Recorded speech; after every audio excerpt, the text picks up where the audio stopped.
Bismillahirrahmanirrahim. Assalamualaikum warahmatullahi wabarakatuh. Alhamdulillah, wassalatu wassalamu ala rasulillah Muhammad ibn Abdillah wa ba'du. Yang saya banggakan dan saya cintai teman-teman mahasiswa khususnya di kelas Pancasila ini, alhamdulillah pada pagi hari ini kita ditakdir oleh Allah bisa melaksanakan segala aktivitas kita dengan baik sesuai dengan apa yang sudah kita rencanakan, dan termasuk di dalamnya kita bisa mengikuti setiap perkuliahan yang sudah dijadwalkan kepada kita, termasuk perkuliahan Pancasila, walaupun masih tetap dalam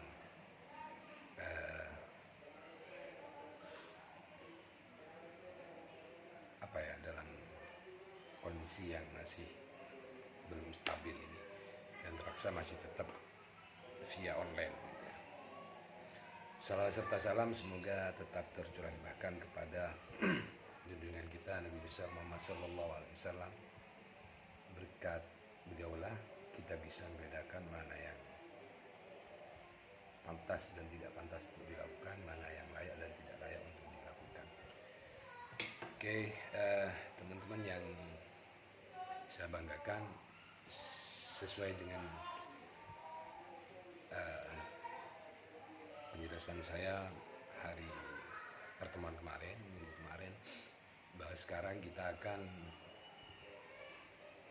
membahas tentang sejarah, peran dan fungsi Pancasila. Namun sebelum masuk ke materi-materi tersebut, kita baca Al-Fatihah sejenak agar apa yang kita peroleh, ilmu yang kita dapatkan bisa menjadi ilmu yang bermanfaat dan barokah dunia dan akhirat, serta pahala dari Fatihah yang kita baca kita hadiahkan kepada leluhur-leluhur kita, kepada guru-guru kita. Al-Fatihah. Bismillahirrahmanirrahim. Ya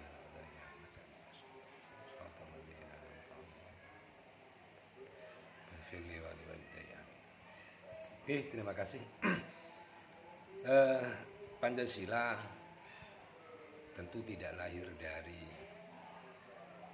ruang kosong, dari ruang hampa, melainkan Pancasila lahir dari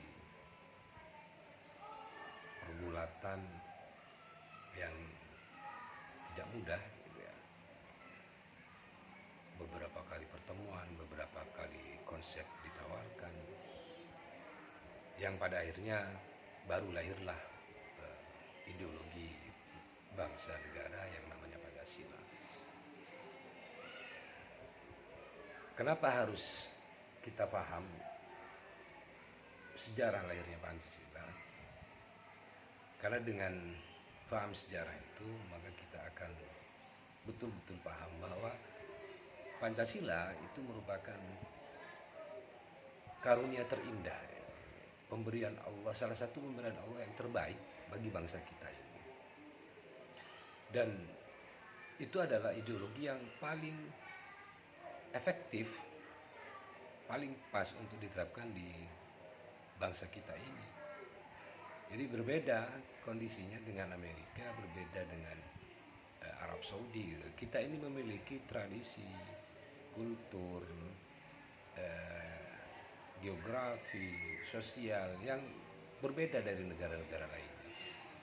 Dan dari aspek-aspek tersebut, perbedaan-perbedaan tersebut, maka yang paling pas untuk dipakai di negara kita ini, di bangsa kita ini adalah ideologi Pancasila. Jadi kita memiliki kekhasan yang berbeda dari negara-negara lain, dari bangsa-bangsa lain. Dan kalaupun seumpama kita paksakan untuk mengikuti ideologi bangsa lain, kayak kita mengikuti ideologi liberal kayak di Amerika Serikat, ini akan bertentangan dengan lokal wisdom kita yang memang sangat jauh berbeda. Leluhur kita itu memang sudah sejak dulu itu peduli terhadap sesama, kadang mengutamakan orang lain gitu ya. Ini kan khasnya kita, berbeda dengan orang Amerika yang memang di sana itu sejak dulu memang lebih mementingkan kepentingan diri sendiri. Yang penting saya tidak akan ganggu kamu selama kamu tidak ganggu saya.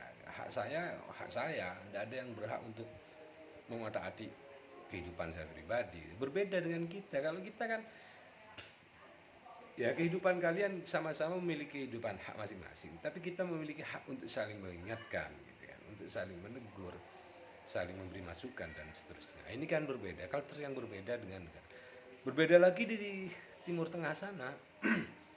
Ya memang tradisi dan budayanya juga sangat jauh berbeda. Kehidupan geografinya juga berbeda gitu ya. Kekhasan perbedaan-perbedaan yang ada di sana dengan yang di sini juga berbeda-beda gitu ya. Kita di wilayah secara geografis kita berada di wilayah maritim dan pertanian gitu kan. Di sana padang pasir yang mengandung minyak itu. Tradisi sana yang selalu tidak terlalu banyak perbedaan agama, berbeda dengan di sini yang sangat banyak agama. Nah ini kan tentu membutuhkan sebuah rumusan atau formula yang khas, yang khusus untuk kita sehingga bisa diterima dan dilaksanakan oleh semua pihak, semua elemen bangsa ini. Oke, jadi Pancasila secara bahasa, Pancasila ini berasal dari bahasa Sanskerta yang terdiri dari dua kata, yang pertama panca, yang kedua lima. Jadi, panca berarti lima, panca itu lima, kayak panca indera gitu. Ada mata, hidung, mulut, telinga, apalagi rasa. Jadi panca indera, jadi panca itu berarti lima. Sila itu prinsip atau dasar. Jadi ya asas, jadi dasar gitu ya. Jadi apa itu asas, apa itu dasar? Jadi asas itu adalah sesuatu hal yang kita jadikan acuan dalam kehidupan kita. Nah, terkait dengan Pancasila ini, Pancasila, jadi 5 sila ini merupakan sebuah pedoman bagi bangsa Indonesia dalam menjalankan roda pemerintahan, roda kemasyarakatan, roda keagamaan, dan seterusnya. Jadi seluruh secara umum gini, jadi seluruh kegiatan kita yang masih di dalam wilayah kekuasaan Indonesia, maka itu tidak boleh dan harus berdasarkan dan sesuai dengan 5 dasar tersebut. Jadi 5 hal ini, ketuhanan yang Maha Esa, kemanusiaan yang adil dan beradab itu ya, persatuan Indonesia, kerakyatan yang dipimpin oleh hikmat kebijaksanaan dalam permusyawaratan perwakilan, keadilan sosial bagi seluruh Indonesia. 5 hal ini adalah dasar dan sumber bagi kita dalam melaksanakan seluruh aktivitas kita di area bangsa Indonesia ini. Kalau seumpama ada sebuah komunitas atau organisasi atau perorangan yang tidak mau mematuhi dan mengikuti kelima asas ini, kalau bahasa kasarnya bertentangan dengan salah satu asas dari 5 ini, maka secara otomatis eh, dia tidak berhak untuk hidup di Indonesia. Karena dia ibaratkan begini, kayak di kampus kita lah, di IAIN Jember. Satu anak ditentukan di kampus ditentukan bahwa untuk bisa mendapatkan kriteria lulus dengan nilai A, B, C dan seterusnya itu, maka anak mahasiswa harus mengikuti perkuliahan minimal 80% tatap muka contoh. Harus melaksanakan setiap tugas yang diberikan oleh pengampu mata kuliah. Harus mengikuti ujian tengah semester. Harus mengikuti ujian akhir semester. Dan harus absensi menggunakan media yang sudah ditentukan. Nah, ini kan ketentuan sudah ya. Jadi seumpama ada mahasiswa yang tidak mau mengikuti ketentuan-ketentuan tersebut, maka secara otomatis hak dan kewajiban dia tidak akan bisa diterima secara maksimal. Ya nanti ketika selesai akhir semester keluar penilaian gitu kan ya. Ternyata nilainya D gitu. Dia mau protes. Bapak, saya kok dapat D. Kewajiban dia tidak dilaksanakan. Kok dia minta hak yang sesuai yang diharap, ya tidak bisa. Hak itu berimbang dan kewajiban. Maka ketika resikonya teorinya begini, kalau ingin haknya terpenuhi dengan baik, maka laksanakan kewajiban dengan baik. Jangan terbalik. Dia kewajiban tidak mau dilaksanakan dengan baik, tapi dia mau hak yang baik. Ini kan tidak fair. Sama dalam konsep pemerintahan kita. Jadi ketika ada kelompok, komunitas atau perorangan yang tidak mau menjadikan Pancasila sebagai dasar hidup dia bernegara dan berbangsa, maka pilihannya ada dua. Satu, dia harus keluar, mundurkan diri menjadi bagian dari bangsa kita ini, bangsa Indonesia. Atau yang kedua, hak-hak yang seharusnya diterima oleh warga negara Indonesia tidak akan diberikan kepada yang bersangkutan itu. Kalau kepada organisasi mungkin izin organisasinya dicabut. Kalau perorangan mungkin KTP-nya dicabut kan. Itu resiko yang harus diterima ketika kita tidak mau melaksanakan kewajiban kita sebagai warga negara, mematuhi ketentuan yang sudah disepakati, yakni menjadikan Pancasila sebagai dasar-dasar dalam aktivitas kita sehari-hari dalam berbangsa dan bernegara. Jadi 5 panca ini dan di bawah struktur hukumnya, jadi setelah Pancasila ini ada Undang-Undang Dasar 1945. Jadi kalau Pancasila ini sebagai payung besarnya yang mewadahi, yang menjadi pedoman dalam berbangsa dan bernegara, maka pelaksanaan teknisnya itu diatur dalam Undang-Undang Dasar 1945.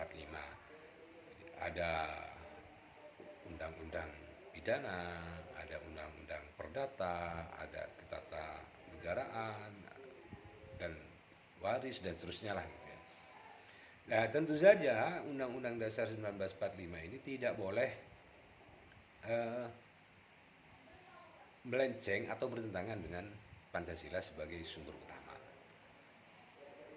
Oke, sejarah lahirnya Pancasila.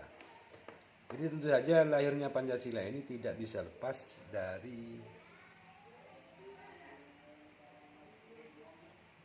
kemerdekaan, dari peristiwa kemerdekaan Indonesia tahun 1945. Ini berawal dari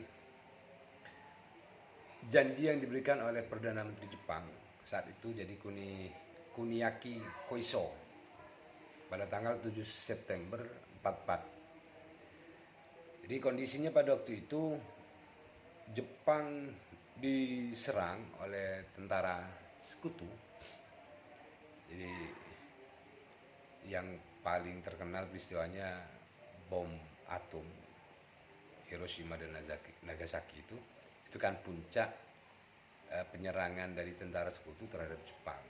Jepang yang sudah mulai merajalela kemana-mana, termasuk nyampe ke Indonesia, nah, itu dibom, rumah induknya itu dibom dengan menggunakan bom atom. Jadi di daerah Hiroshima dan Nagasaki ini pusat pemerintahan dan pusat militer negara Jepang.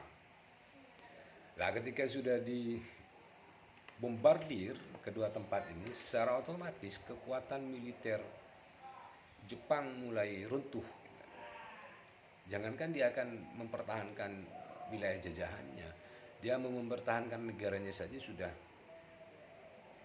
harus susah payah itu. Karena memang dengan peristiwa Hiroshima dan Nagasaki ini seluruh kekuatan negara Jepang itu habis. Maka ditariklah seluruh seluruh pasukan Jepang yang ada di wilayah jajahannya, termasuk yang di Indonesia. Tapi sebelum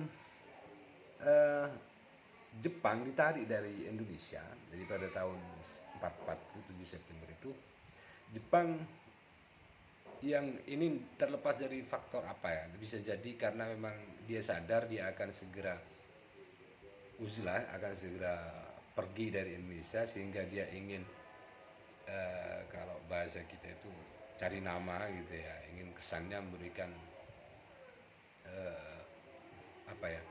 image bahwa kemerdekaan Indonesia ini adalah pemberian Jepang, atau memang karena Jepang betul-betul cinta kepada Indonesia karena sudah lama di Indonesia, jadi 300 tahunan, 3 tahunan. Mungkin karena saking lamanya di Indonesia itu, jadi saking lamanya di Indonesia, mereka mulai cinta ke Indonesia dan ingin melihat bangsa Indonesia betul-betul merdeka. Bisa jadi seperti itu, wallahu a'lam ya, faktor sebenarnya seperti apa.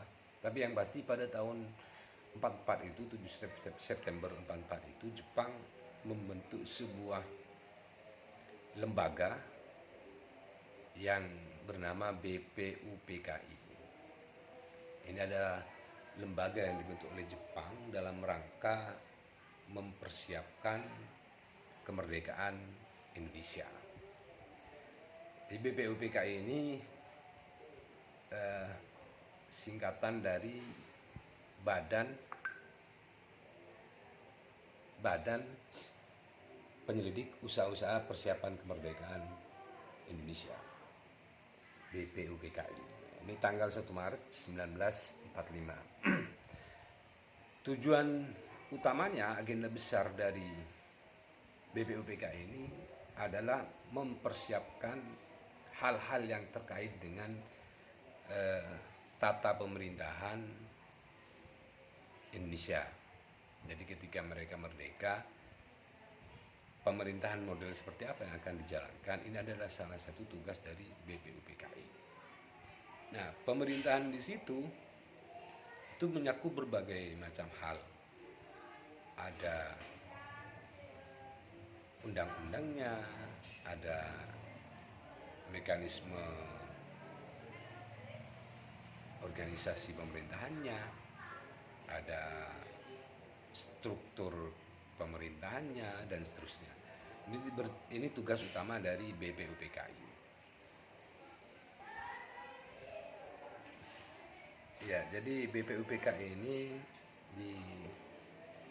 diketuai oleh KRT Rajiman Widjodiningrat.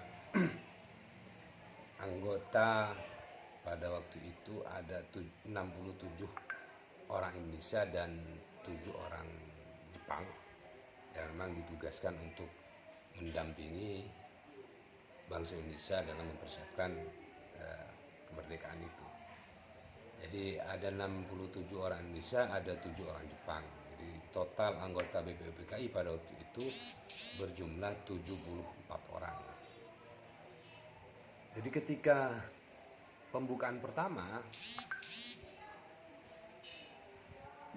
Bapak Rajiman ini yang ditunjuk sebagai ketua itu mempertanyakan dasar dari bangsa Indonesia ini, apa yang akan kita pakai. Jadi pertanyaan pertama sebelum membahas tentang hal-hal yang lain, ketika sudah merdeka, Indonesia akan menemukan dasar apa. Maka sontak seluruh peserta sidang itu memiliki banyak usulan.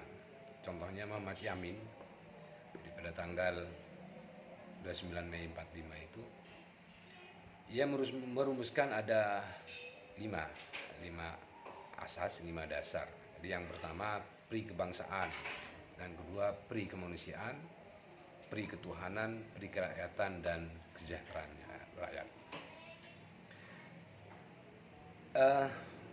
Muhammad Yamin menyatakan bahwa 5 sila yang diusulkan tadi itu dirumuskan berdasarkan pada akar sejarah kita, peradaban kita, agama, dan kehidupan kenegaraan yang telah lama berkembang di Indonesia.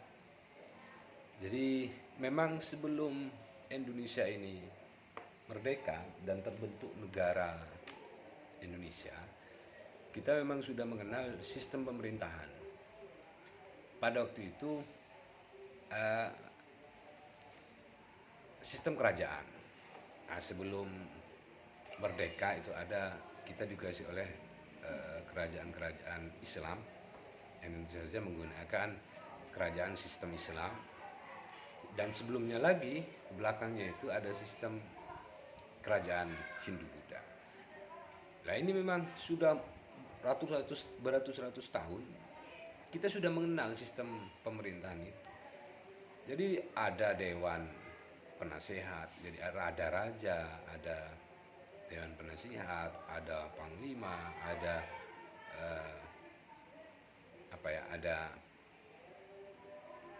paku, apa istilahnya itu, yang memang mengurusi bidang pertanian, ada yang mengurusi bidang pengairan, pertanahan, dan seterusnya.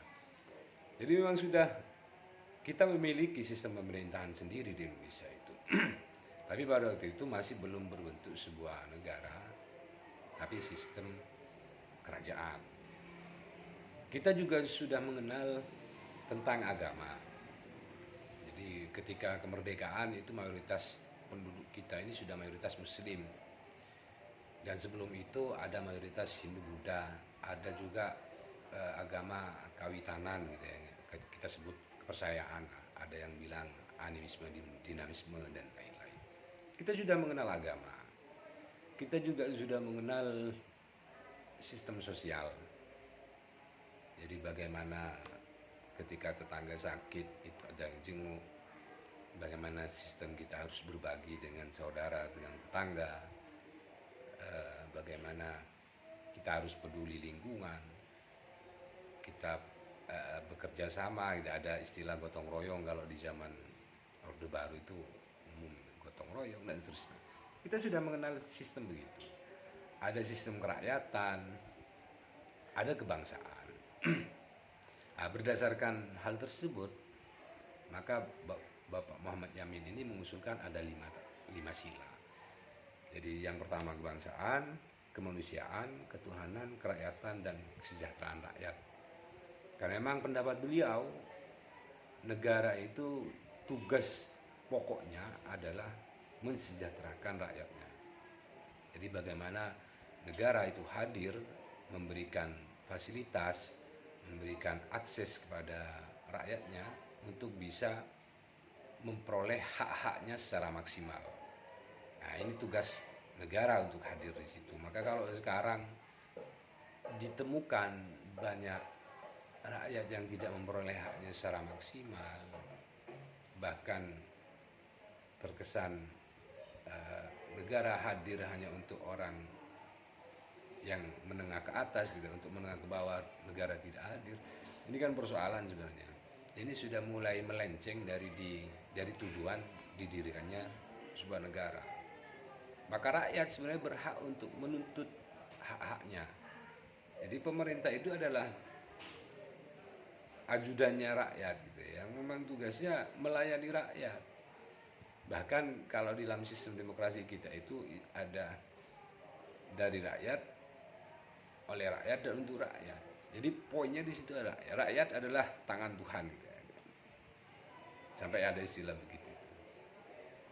Jadi kebenaran rakyat adalah kebenaran Tuhan. Jadi itu usulan dari salah satu peserta sidang BPUPKI, Bapak Muhammad Yamin. Dan dia juga memberikan istilah dari 5 dasar, 5 asas yang dia usulkan itu dengan Pancasila, 5 dasar. Maka istilah Pancasila itu sudah mulai dikenal di saat dilaksanakannya sidang BPUPKI gitu kan. Berikutnya istilah Pancasila itu diperkuat oleh Bapak Soekarno selaku orang yang kemudian terpilih menjadi presiden pertama Indonesia. Jadi pada tanggal 1 Juni 1945 itu beliau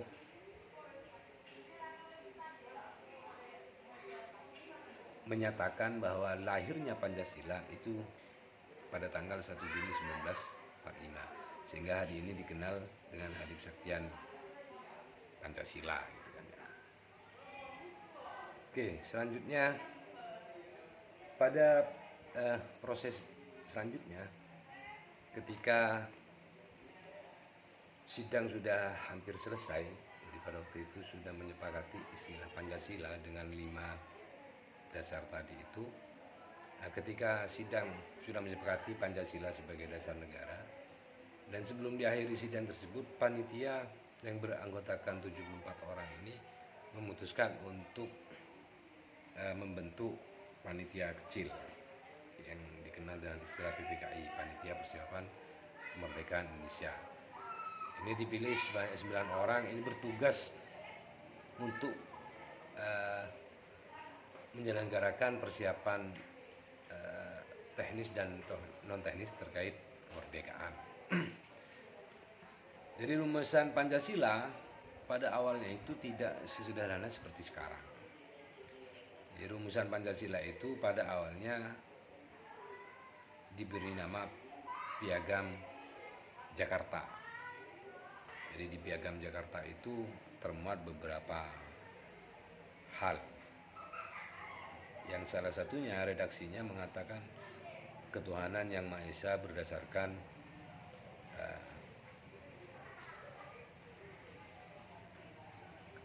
berdasarkan